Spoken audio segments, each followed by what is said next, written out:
Restricted na sa kampo at inalis pa sa pwesto ang mga pulis na namaril naman sa madugong dispersal ng mga magsasaka sa Kidapawan. Malinaw din daw sa Standard Operating Procedure ng PNP na hindi dapat nagpaputok ng baril ang mga pulis sa rally. At mula po sa Camp Crame, may ulat on the spot si Salima Refran. Salima?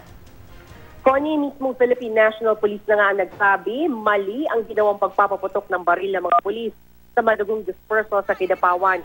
Ayon kay PNP Director for Operations Police Director Jonathan Miano, kahit patuloy pa raw ang investigasyon ng fact-finding team, malinaw daw na wala sa standard operating procedure ang pagpapaputok ng baril. Nakasulat daw sa Police Operational Procedure na the firearm must not be used unless it is necessary. Sa ngayon, tukuyin na kung sino-sino sa mga pulis sa rally ang nagpaputok ng kanilang baril. Restricted na raw sila sa mga kampo at wala na sa mga dating pwesto ang mga pulis na ito. Dagdag pa ni Miano, hawak na nila ang mga pangalan ng mga nasabing pulis. Umami naman daw ang ilan at wala naman daw pagtanggi sa paggamit ng mga baril.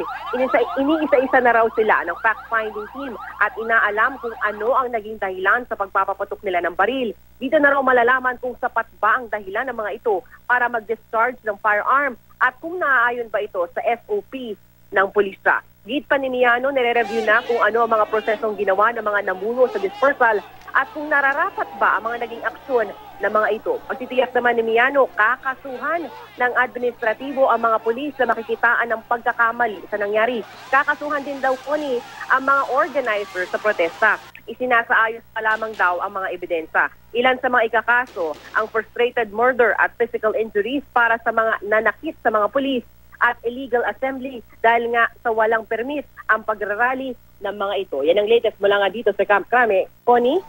Maraming salamat, Salima Refran.